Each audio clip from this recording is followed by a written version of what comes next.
Boa tarde a todos. Mais uma tarde a gente está aqui. Eu peço até perdão porque passei uns dias sem vir, né? Umas 3 segunda-feiras que eu não venho. Mas pretendo não faltar mais, tá? Toda segunda-feira. Porque era na quarta e passou para segunda. Aí na segunda-feira é complicado para mim, mas vai dar certo. Estou me organizando e toda segunda-feira eu pretendo ficar vindo, trazendo palestras que falam sobre 3 coisas basicamente, né? Uma é inteligência emocional, a outra é a questão dos 12 passos em si, né? E a outra é o cristianismo, à luz da Bíblia, tá? Então a gente mistura um pouco de cada, que o que importa é que alguma chave seja mudada, né, em vocês, para que caia a ficha e realmente vocês não precisem mais ficar pensando da maneira que vocês pensam ainda em relação às drogas, à compulsão, à adicção, né? Porque muitas vezes a gente acha que tudo que a gente sabe é a verdade, né? E a gente precisa aprender tanto. Eu, falando de mim, né? Eu preciso aprender tanto ainda. E hoje nós vamos falar sobre feridas emocionais, tá? Feridas emocionais.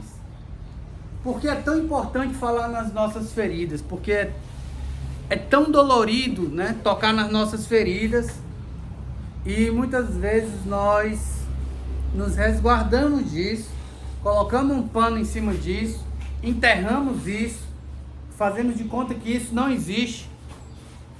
Só que a gente só vai conseguir se libertar dessa condição de adicção, de compulsão, de drogas, de vícios, né, de jogo, de pornografia, de procrastinação, porque são muitos vícios, né? E vocês todos sabem, através aqui dos encontros, que a droga é só uma coisa final, o jogo é só uma coisa final, a pornografia é só uma coisa final. O que leva a gente a usar, o que leva a gente a esse momento de uso, é o que a gente tem que tratar. A gente não pode tratar, vamos tratar a droga. Não, ninguém trata a droga.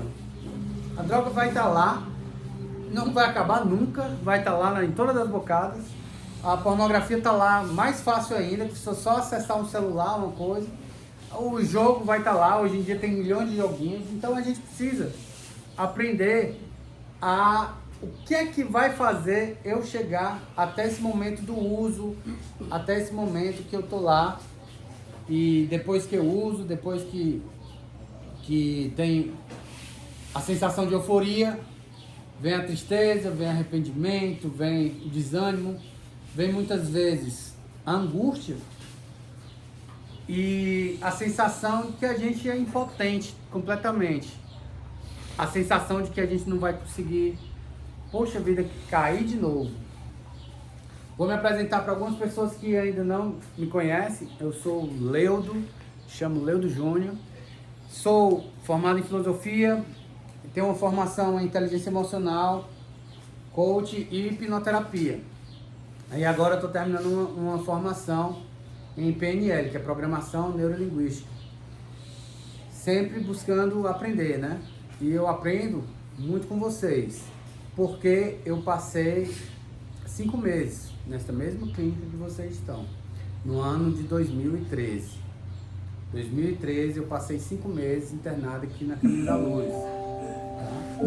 Internado aqui na Caminho da Luz. Vou tirar aqui o dorama. Eu tinha fechado, tá? Alguma entidade ligou ela aí.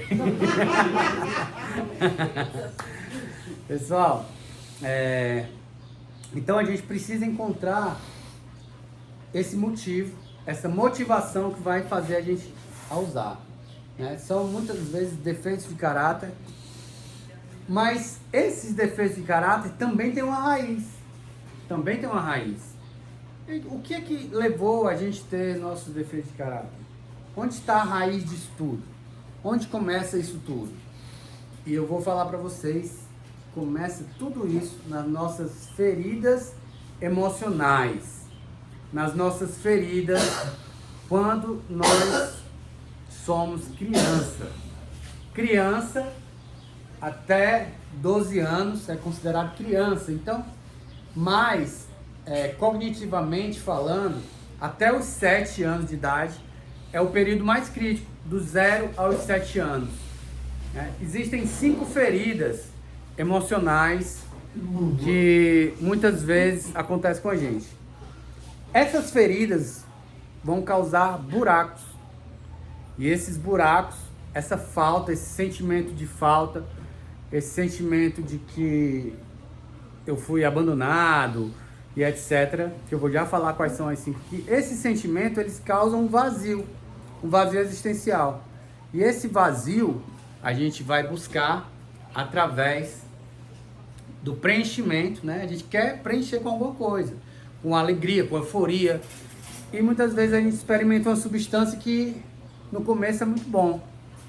No começo, Ave Maria, você fica, vai pras festas e curte e começa a encontrar pessoas também que usam, e aí você vai pra curtição e bebe e tudo. Só que todo mundo sabe esse processo, né? Tem uma euforia, e aí você vai pra uma festa e usa, e aí depois baixa.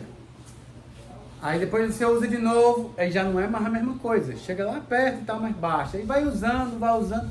Quando você vê, você vai estar usando somente para tapar o buraco. E nunca, parece um buraco sem fundo. Nunca é preenchido. Preenche, aí parece que no outro dia o buraco se abriu, mais ainda. Então você nunca consegue preencher esse vazio com substâncias ou com atitudes, né? Como, por que eu digo atitudes? Porque tem o vício da pornografia também, né? Leandro, fui viciado, eu era clínico geral, né? Usava todas as drogas, comecei com a mesma coisa, com bebida, maconha, aí depois com uns 15 anos, isso com 12 anos, com 15 anos, comecei a usar cocaína, e aí ficou nessa história. E depois teve uma época que eu usei muito LSD e tal, e fui utilizando todas as drogas, cola de sapateiro, comprimido, todos os comprimidos, tudo que, rapaz, é droga, deixa eu quero experimentar, é droga, eu quero experimentar. E aí fui, nessa onda, até conhecer o crack, que foi o meu fundo do poço, né? Então, por que eu estou falando isso? Porque eu quero que vocês saibam que quem está aqui falando não é uma pessoa, o cara é palestrante. Não, eu vivi tudo isso. Além disso tudo, eu era viciado também em sexo e pornografia. Então, eu utilizava todos os meus defeitos de caráter, todo o mau caratismo, né, para induzir as meninas a usarem drogas, para me ficar com elas e tudo isso. Eu era viciado em droga e pornografia, de ficar olhando pornografia. E isso vai enfraquecendo a nossa sexualidade. A pornografia pode ser uma porta para várias coisas horríveis na nossa vida, inclusive doenças, né? Graças a Deus eu não peguei doença, mas poderia ter pego. Então, é um tema para uma palestra só sobre isso, né? Só sobre a pornografia. Mas eu fui viciado em todas as drogas, fui viciado em pornografia, e aí minha primeira internação foi numa clínica evangélica, Leão de Judá, eu acho o nome, e eu fiquei lá, não me adaptei de jeito nenhum, e saí logo, não passei nem um mês lá, saí. Depois eu fui para o Nosso Lar, que é uma clínica completamente voltada para doentes mentais. Então é bem complicado lá. Eu me sentia assim, eu tava para ficar doido também, né? Porque lá era muito remédio que eu tomava, e eu tava assim, igual um robô já. Eu me virava, não virava o pescoço assim, pessoal, eu virava assim, ó. Né? Então, é complicado. E aí eu não me adaptei, eu pedi pra minha família me tirar, pelo amor de Deus, de lá. E aí eu vim pra cá. Quando eu vim pra clínica Caminho da Luz, o Guilherme já me conhecia, porque ele conhecia as bandas que eu tinha feito parte, né? Eu tocava, era músico, vivia tocando por aí. Toquei numa banda que ficou bem conhecida entre os muito doidos, que era a Arte Proibida. Então a Arte Proibida falava só em drogas, em coisa ruim, né? Então eu acabei que fui me afundando cada vez mais, né? Então eu tinha uma responsabilidade muito grande, porque além de tudo eu cantava. Então o pensamento, ele tem poder. A palavra tem mais poder ainda, e a música tem mais poder ainda. Então era a responsabilidade que eu estava acumulando, um monte de coisa ruim. Seja bem-vindo, irmão. Estava acumulando um monte de coisa ruim para minha vida, né? Para minha vida. Então, eu estou contando toda essa história para que a gente se conecte, porque a gente vai entrar no contato agora com as nossas feridas emocionais, tá? Nossas feridas emocionais, que são feridas, como eu já falei, ocasionadas lá na nossa infância, tá? Então são 5 feridas emocionais. A primeira é o medo de ser abandonado. Medo de ser abandonado ou o próprio abandono. O abandono, quando a gente fala assim, não é simplesmente um pai que abandonou. A maioria das pessoas, o pai abandona, né? O pai abandona, mas também tem o pai que é presente, está dentro de casa, mas você se sente abandonado porque o pai não dá uma atenção, não brinca com você quando você é criança. Apenas chega e sai. Muitas vezes você tem aquela referência de pai bêbado, né? Ou também, às vezes, drogado, ou um pai que bate na mãe. Então você perde a referência de pai. Você perde essa referência de pai. Então essa primeira ferida emocional, né, é o medo de ser abandonado. Quando, às vezes, quando a gente está em sessões de hipnoterapia, a gente tem pessoas que passaram por momentos que às vezes elas nem foram abandonadas, mas em algum momento elas se sentiram abandonadas. A mãe que não deu uma atenção, ela se perdeu no supermercado quando era criancinha, ou se perdeu na praia e começou a chorar, e isso causa um trauma, né? Isso causa um trauma. Então a gente vai aos poucos descobrindo quais são essas feridas para depois a gente tratar. A gente precisa descobrir quais são as feridas emocionais, tá? A gente tem que ir lá no nosso passado e a gente tem que tratar essas feridas, fazendo ressignificação. A gente tem que ressignificar. Leo, o que é ressignificar? Que todo mundo fala, os coaches falam. Ressignificar nada mais é do que você dar um outro sentido ao seu passado. Porque o passado nunca é só passado. O seu passado está aqui no presente e o seu passado vai fazer o seu futuro. Quando a gente ressignifica, quando a gente vai lá atrás, consegue dar um outro significado ao nosso passado, a gente muda o que a gente sente em relação ao passado e assim a gente cria um novo futuro.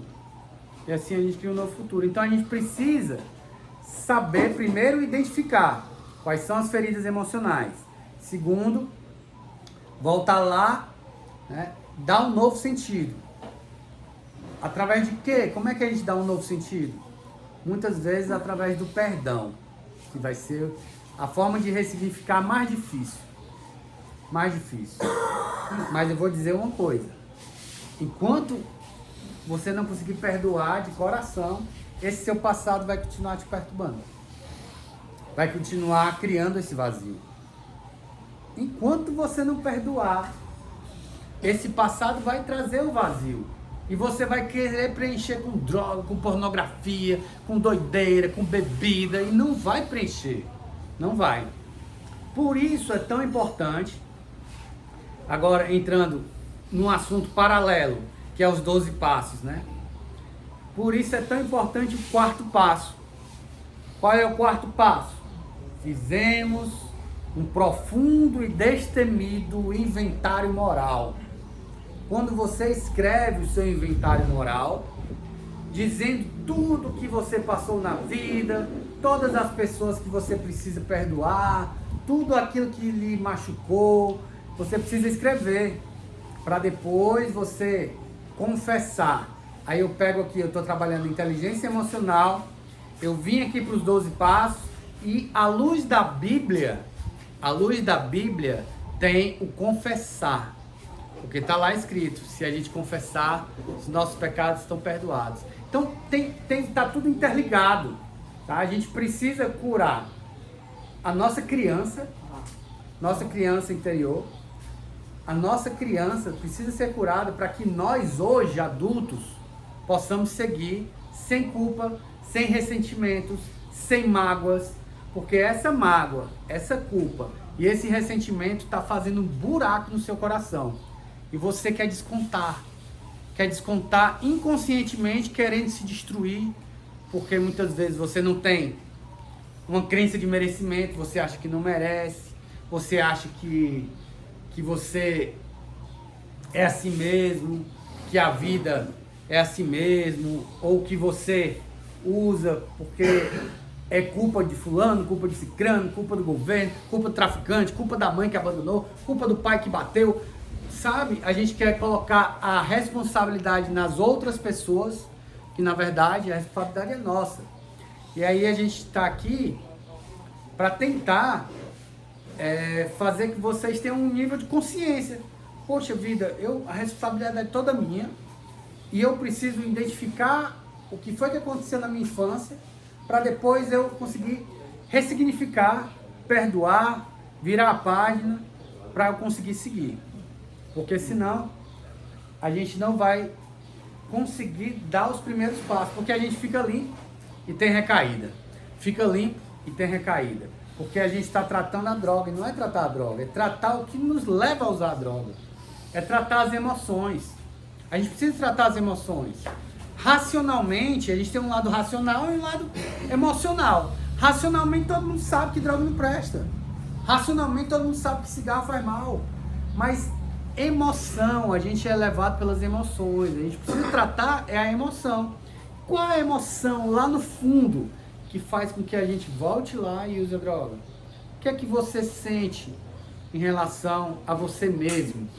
Quais são as crenças, né, que você tem em relação a você? Você se acha filho de Deus?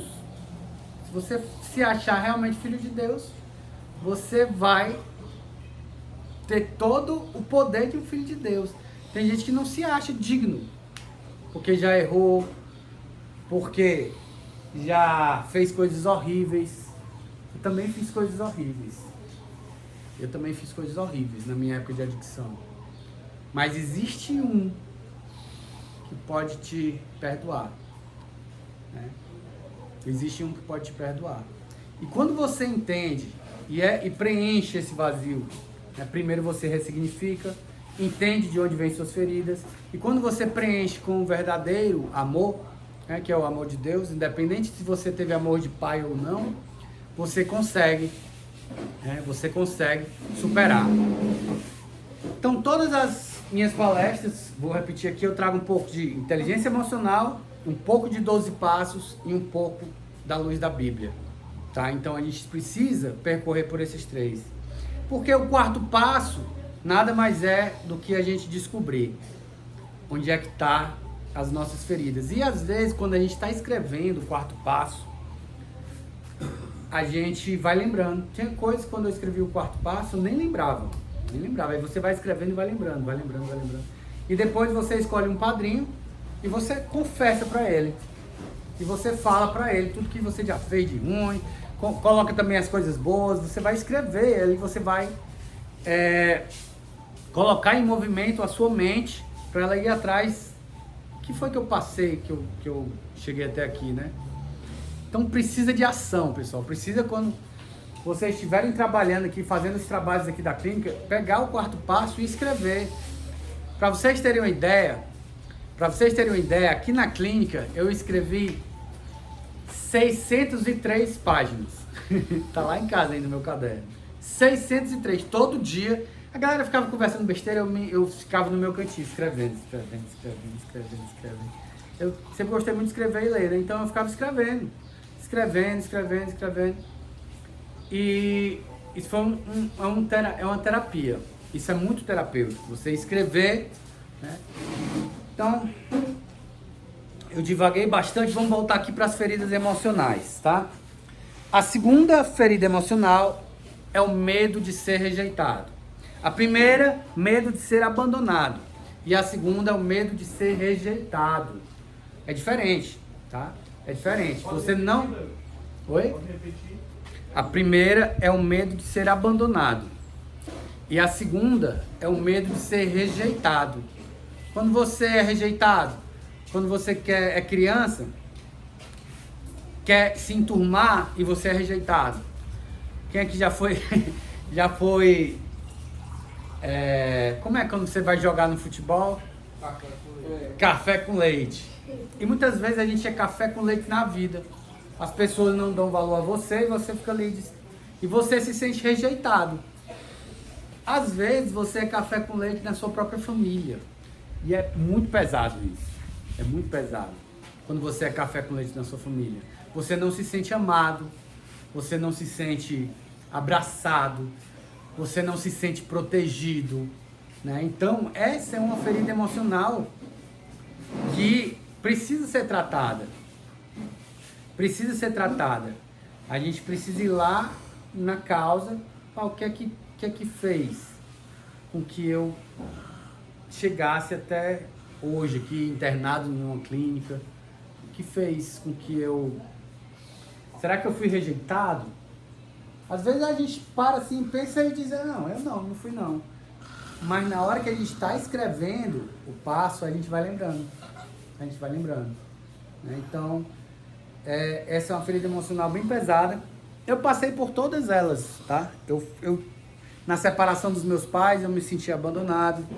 Na separação dos meus pais e quando eu fui morar com a minha avó, eu me senti rejeitado. Né? E aí, tudo isso vai somando.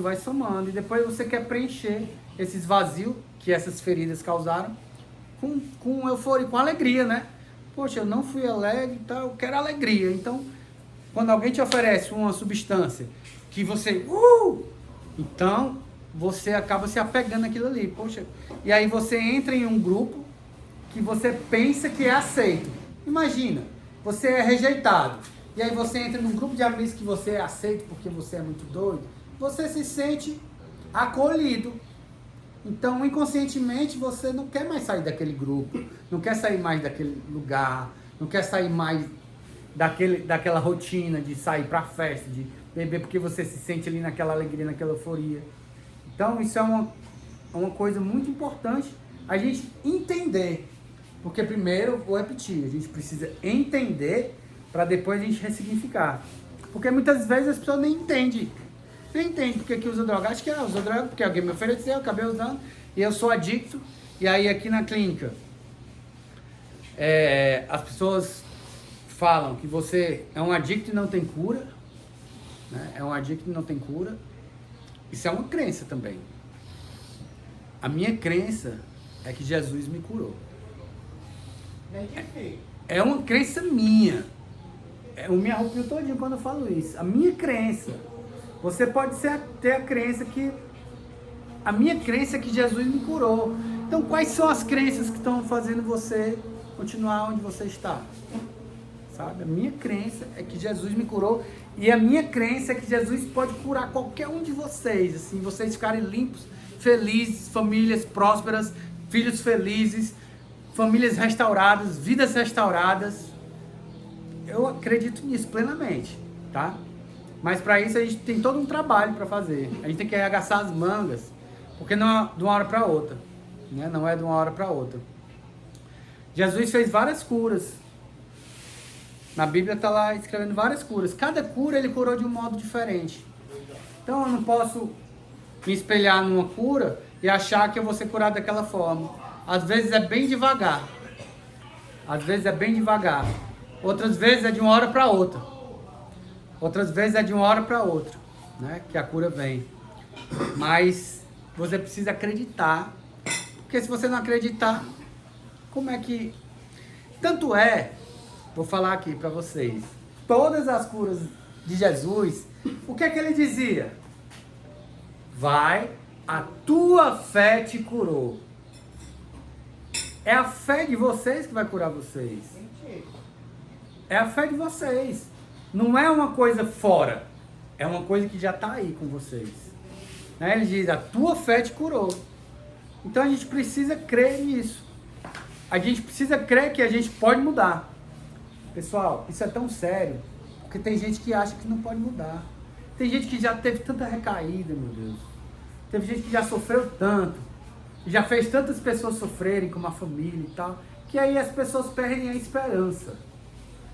Não perca as esperanças. Eu conheço gente que foi internada 23 vezes. E mesmo assim, hoje ela está limpa. Não perca as esperanças. Porque quem perde as esperanças vai querer o quê? Vai querer suicidar, vai querer fazer um mal a outro, mas principalmente mal a si mesmo. Não perca as esperanças, porque existe um, né, que ele pode curar. Então vamos agora para a terceira ferida emocional, tá? A humilhação. A humilhação. Então, a primeira ferida emocional, medo de ser abandonado. A segunda ferida emocional, medo de ser rejeitado. A terceira ferida emocional, a humilhação. Muitas vezes a gente é humilhado quando a gente é criança, tá? E isso marca. E muitas vezes a gente nem lembra, como eu já falei aqui, mas fica no inconsciente da gente. A gente é humilhado, às vezes pelo nosso próprio pai, pela nossa própria mãe. Às vezes a gente leva uma surra ou um carão na frente dos amiguinhos e você se sente que humilhado, né? Humilhado. Às vezes a gente leva um carão muito grande na frente dos irmãos, né? Às vezes o pessoal no colégio, quando você é criança, ficam zombando de você, o bullying, né? Então tudo isso é humilhação, você é humilhado. Às vezes você é gordinho e as pessoas ficam tirando onda com você. Às vezes você é magro demais, as pessoas ficam tirando onda com você. Às vezes você tem um defeito, tem uma orelha grande, tem isso, tem uma... Sabe? Qualquer defeito. Aí as pessoas lhe humilham. Isso é uma ferida emocional. É uma ferida emocional que a gente precisa identificar e tratar e ressignificar. Né? Ressignificar. Isso está muito ligado com a autoimagem, com a autoestima, né? Né? Auto com L de bem alto, alto com U que é alto, eu mesmo. Então a autoestima tem que estar elevada. Como é que está a tua autoestima quando você olha no espelho? Né? O que é que você vê? Você fica feliz ou fica triste? Então a autoestima está muito relacionada com várias humilhações que a gente passou na vida, né? Eu, pelo menos, eu fui humilhado muitas vezes por traficantes. Não sei se alguém se identifica, mas eu fui humilhado. Acabava toda a droga, todo o dinheiro, tudo que eu tinha para empenhar, e eu ficava lá me humilhando. Né? Me humilhando. Então, a gente precisa entender, curar, perdoar e ressignificar esses momentos da nossa vida. A quarta é a falta de confiança. Quarta ferida emocional, falta de confiança. Quantas vezes seu pai ou sua mãe disse que ia fazer uma coisa e não fez? Rapaz, é cruel. Você fica... Eu morava com minha avó e meu pai ia ver de 15 dias. Ele dizia que ia e não ia. Rapaz, aquilo ali me destruía.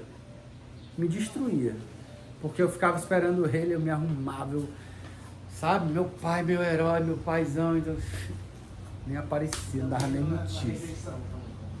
E cai na rejeição também, exatamente. Então, a falta de confiança, que é essa ferida emocional que a gente tem, precisa ser tratada e precisa ser como? Perdoada, né? Precisa perdoar. A gente precisa voltar e ressignificar, dar um novo sentido. Não, ele tinha os problemas dele, era a vivência dele, porque senão se repete. Daqui a pouco a gente está fazendo com os nossos filhos a mesma coisa. A mesma coisa. Né? O pessoal fala de herança hereditária, maldita, maldição hereditária.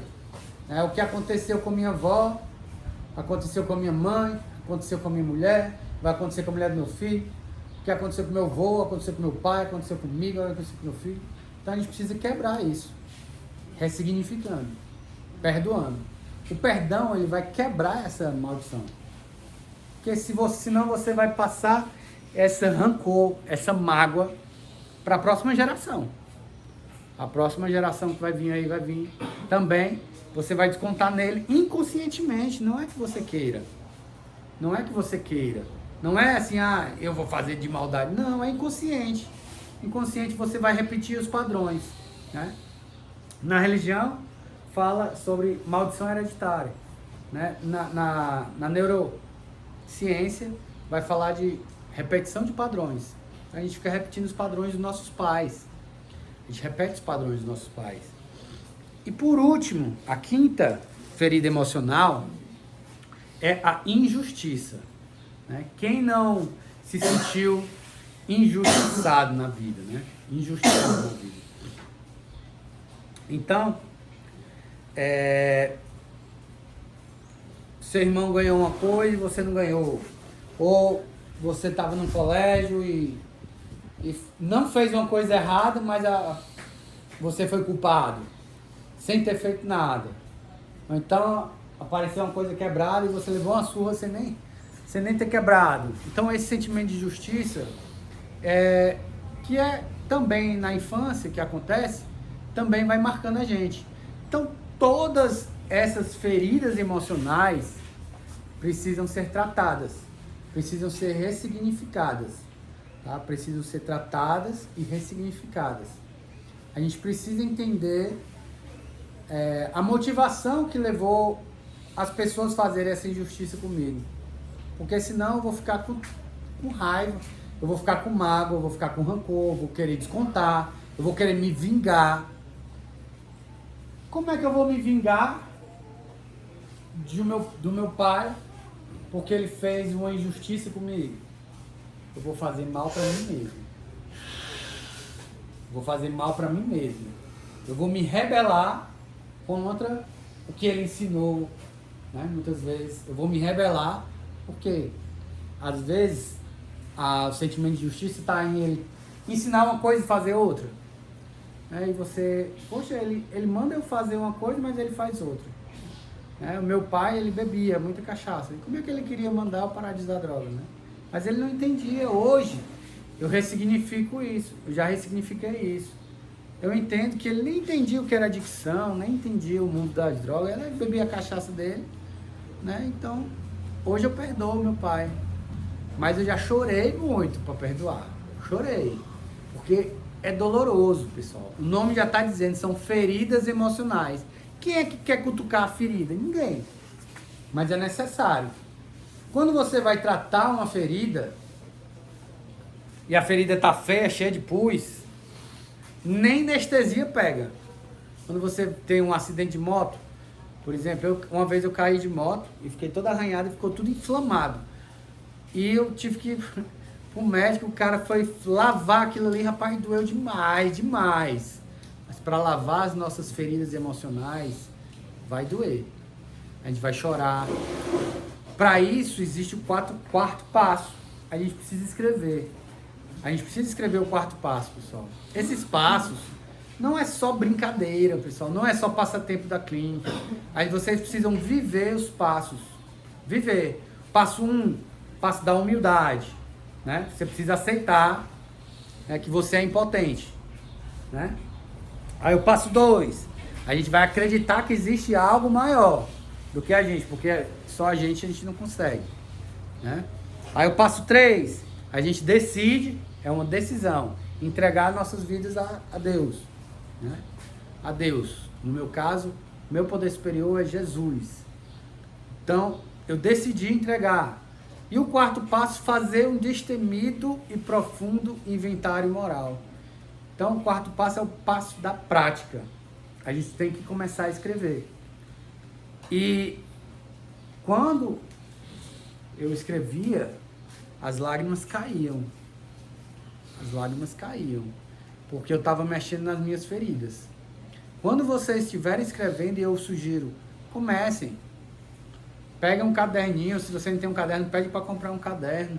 Comece a escrever seu inventário moral, porque isso vai curar vocês. Vai curar vocês. Vai curar essas feridas emocionais. Depois que a gente escreve, aí a gente chama um padrinho e vai confessar, vai falar para ele, vai ler o seu inventário. Quem é que tem coragem de falar tudo que já fez na vida de ruim? É difícil, pessoal. Tratar feridas emocionais não é tão fácil. Então, à luz da ciência, da neurociência, da inteligência emocional, a gente vai estar reestruturando, criando novas sinapses. A gente vai estar, por exemplo, tem um neurônio, o que é nova sinapse, né? Eu vou explicar. Tem um neurônio e a gente faz a mesma coisa. Existe uma sinapse, uma corrente elétrica entre um neurônio e outro. A sinapse é um caminho neural. Cada pensamento. Quando você pensa muitas vezes as mesmas coisas, esse caminho é como se fosse uma trilha no meio da... Quando você vai pensar uma coisa diferente, é mais difícil, porque o mato está fechado. Então você vai ter que abrir um novo caminho. Abrir um novo caminho.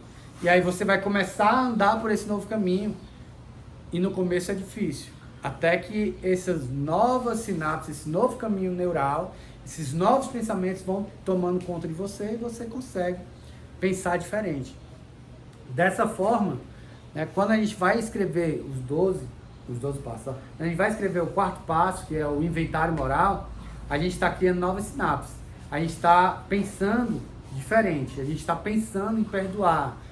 Porque até então, consciente ou inconsciente, você está cheio de mágoa, pensando em se vingar, e muitas vezes você se vinga de você mesmo. Você tem mágoa de você mesmo porque você não conquistou uma coisa que queria conquistar. Muitas vezes você tem mágoa de você mesmo porque você queria ter uma profissão e nunca conseguiu. Ou você queria ser próspero financeiramente e nunca conseguiu. Você queria ter um carro e nunca conseguiu. Você tem que se perdoar. E é daqui para frente. E acreditar que tudo é possível àquele que crê. Tudo. Tudo é possível àquele que crê. Então, primeiro se tratar, depois começar uma nova caminhada, fazendo um novo caminho, abrindo um caminho no meio da selva, abrindo um novo caminho, né? Que vai ser o quê? Trabalhoso.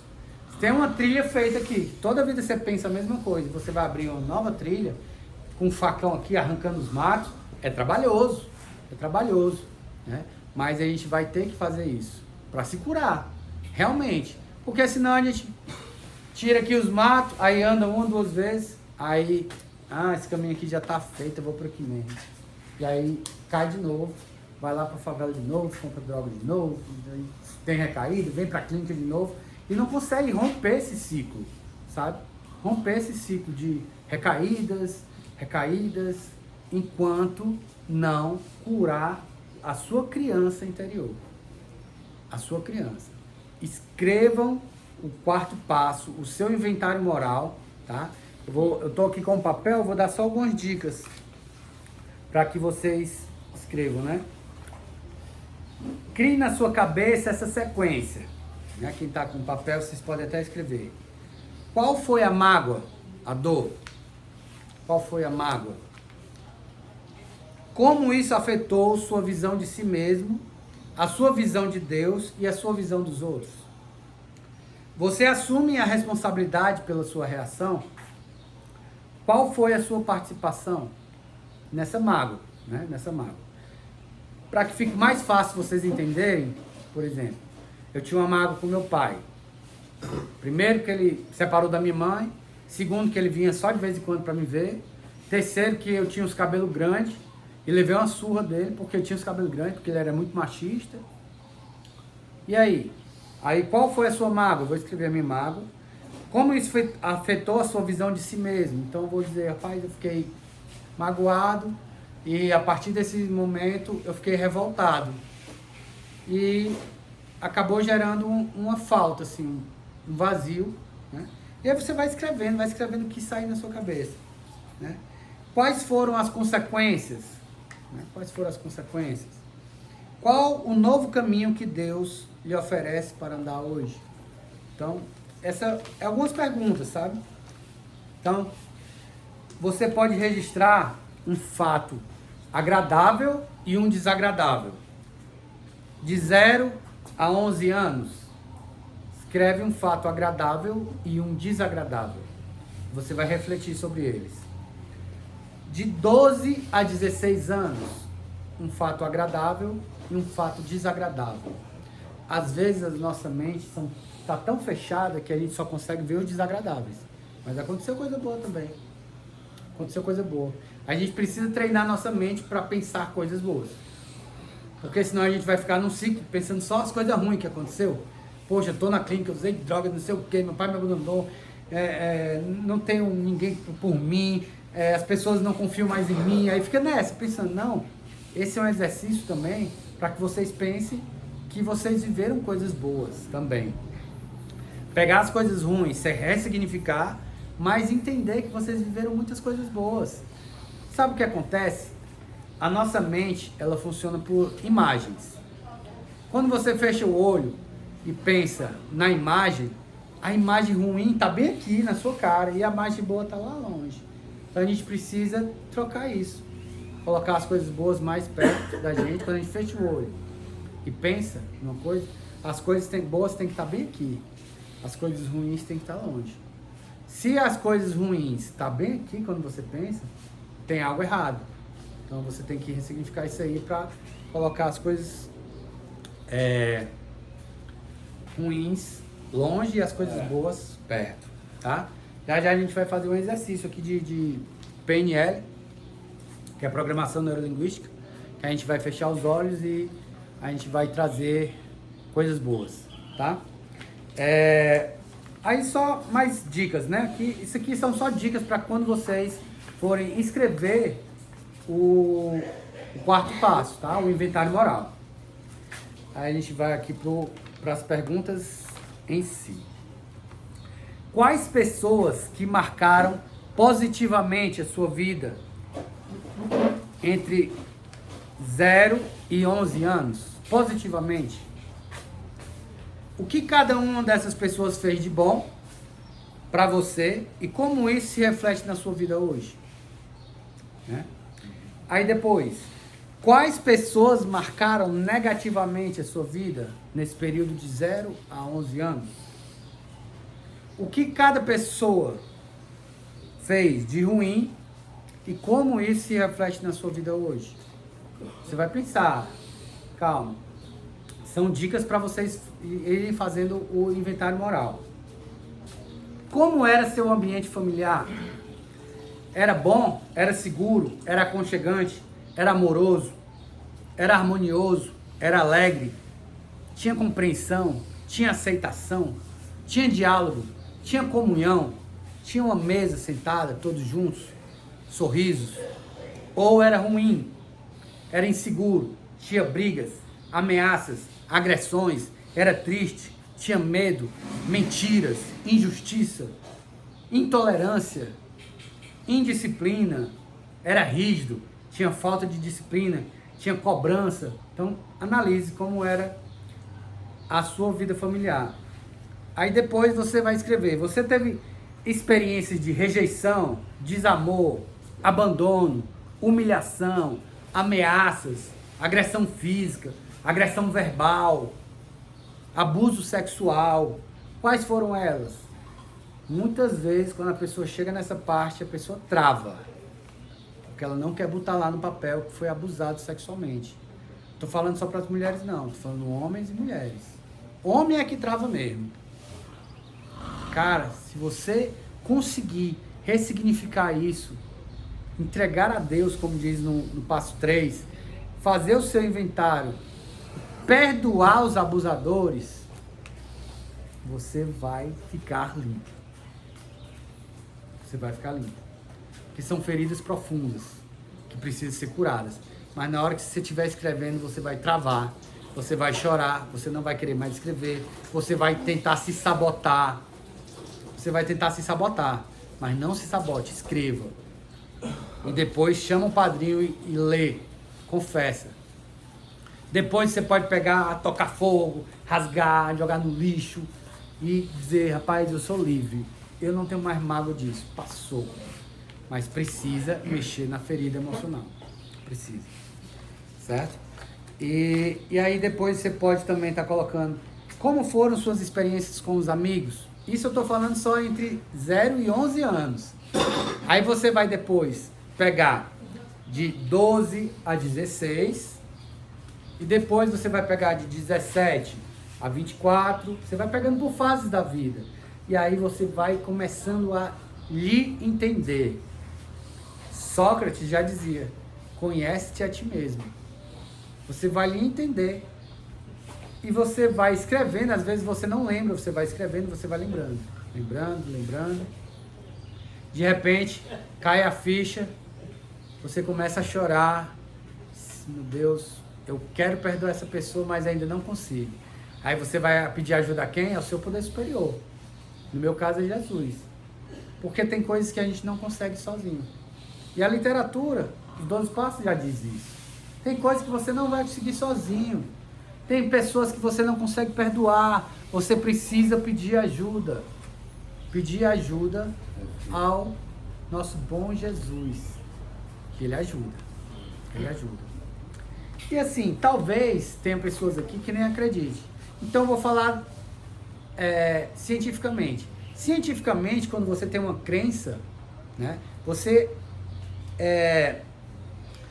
ativa áreas do seu cérebro que você não ativa quando você não acredita em determinadas coisas. Quando você tem uma crença forte em uma coisa, né, isso eu estou falando cientificamente, você consegue resultados melhores baseados naquela sua crença. Neurologicamente você fica mais forte. Então você pode ver, quem tem uma fé muito grande é mais feliz. Por quê? Porque mesmo ela na batalha, ela consegue se superar. Porque ela está mais disposta, porque ela está mais feliz. Mesmo as coisas estando ruins, ela consegue porque ela tem uma fé, uma força maior. E esse poder superior, né, que o meu é Jesus Cristo, ele pode se manifestar na sua vida, lhe curar, né? E às vezes a gente pensa assim, puxa, como é que Deus vai agir na nossa vida? Através de outras pessoas, através de pensamentos, através de uma coisa que você lê. Quando a gente começa a apurar e treinar nossa mente para isso, a gente consegue perceber Deus em várias coisas. No vento, no mar, nas árvores, nos insetos, nos animais. A gente precisa treinar nossa mente e pensar que Deus está agindo, né? Que isso é uma crença. Vou repetir. Cientificamente falando, vai lhe fortalecer. Mas para mim, vai muito além da ciência, né? Vai muito além da ciência. Jesus é vivo e ele pode estar aqui curando cada um, né? E aí, continuando aqui, como é que vocês vão continuar fazendo o quarto passo, né? Você teve oportunidade de brincar? Sim ou não? Aí você coloca, né? Se sim, você tenta lembrar de alguma experiência, escreve lá no seu inventário. Lembre-se que o quarto passo é um inventário profundo. Você precisa ir lá nas profundezas. E quanto mais você escreve, mais você vai se lembrando. Mais você vai se lembrando, mais você vai se libertando. Você vai se libertando, porque quanto mais você escreve, e aí quando você confessa, porque também a confissão está nos 3 âmbitos. No âmbito da inteligência emocional, no âmbito dos 12 passos, né, que no caso já seria um passo lá na frente, que você vai chamar um padrinho e vai falar tudo aquilo, né, e no âmbito da Bíblia, né? Se você confessar, você vai ser perdoado.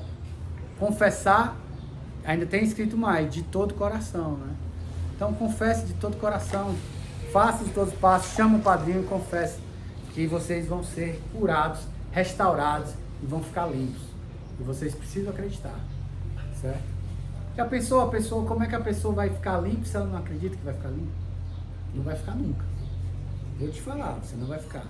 Se você ainda está nessa negação, você precisa exercitar o seu cérebro e dizer, rapaz, eu vou ficar.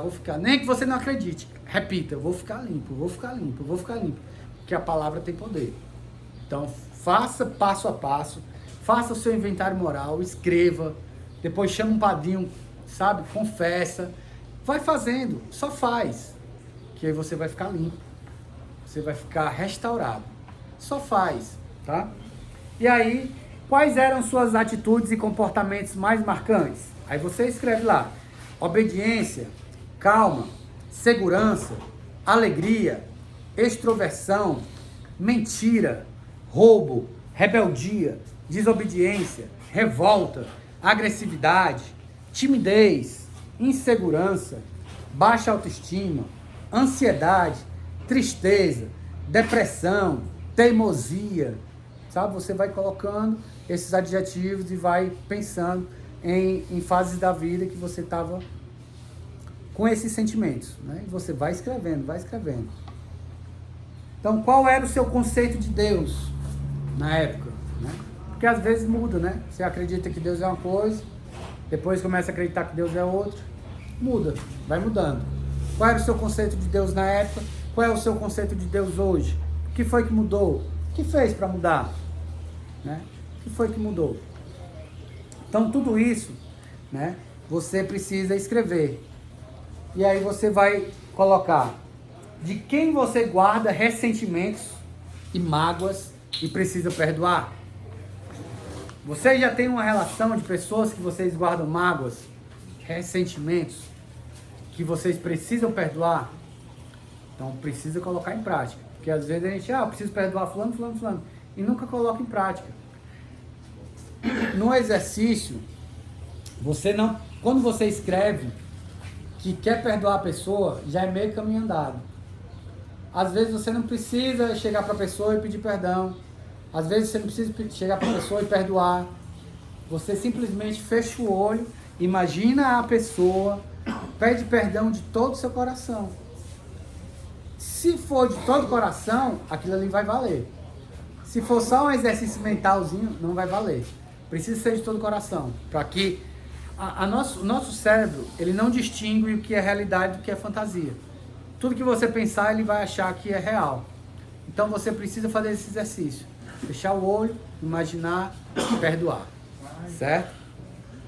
Quem você prejudicou e magoou nesta fase e precisa pedir perdão? Como você magoou ela? Então você tem que escrever também. Tá? Como eu vou repetir, é um profundo e destemido inventário moral. Quem passa por esse quarto passo, pessoal, praticamente deu o passo mais importante. Só que muitas pessoas vêm para a clínica, ficam enrolando, mal vai para as reuniões e não escreve.